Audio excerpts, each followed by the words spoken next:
how do we in the church provoke the Jews to jealousy? How do we look different enough to make them want to come to us and learn about Yeshua? This is a really good question. Caleb, I didn't catch her name. Nelda Thank Bell. you. Thank you, Nelda. What a great, that was a little quiet, but I turned up my volume and I was able to hear. Thank you, Nelda. What a great question. So one of the reasons I think that this question is so good is because I used to have a different perspective on this. My understanding of this has changed. And so I think it could be a good conversation. I wouldn't say that I am, I haven't been concreted into my understanding of it quite yet. So I'm willing to see any evidence or hear any suggestions on this. I'll tell you what I used to believe, and then you can tell me what you believe, and then I'll tell you what I believe now. How does that sound? Will that be fun? Okay. Let's do it. What I used to believe is this, that we as believers, and I used to take a very hard line against mainstream Christianity in the church, and I think that our listeners, especially in the past year or two, have realized that my view on that has significantly changed, and so my previous view was that basically the Messianic Jewish movement is what was going to provoke the Jews to jealousy, and they were going to do this by keeping the Torah. And what that meant was essentially looking exactly like the Jewish. In other words, taking things like the kippah and the tzitzit and the synagogue form of worship and all this kind of stuff, and doing these things, and the Jews were going to be jealous of that and tell us not to do that. And that was going to provoke them to jealousy, and they were going to then come to Christ. That's not where my headspace is anymore. What do you think, Rob? Go. What do I think of where you've changed to? No. What do you think of I think Romans 11, 14, I think 15. there's a couple ways. First of all, it's Paul's. In chapter 10, he cites Deuteronomy 32, the Song of Moses,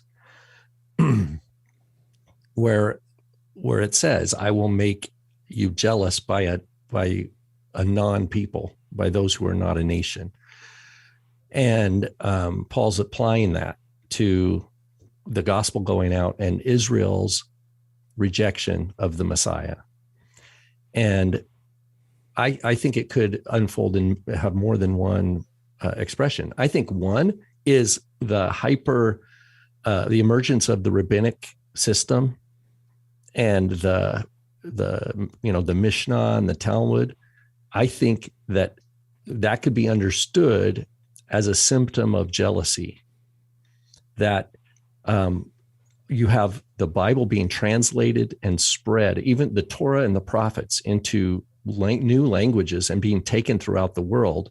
And it wasn't the rabbis who were doing that. Right. It was those and people dying right. for their Jewish king. For the first, I'm talking the first 3 centuries of the church. And so you have this, wait a minute, this is ours.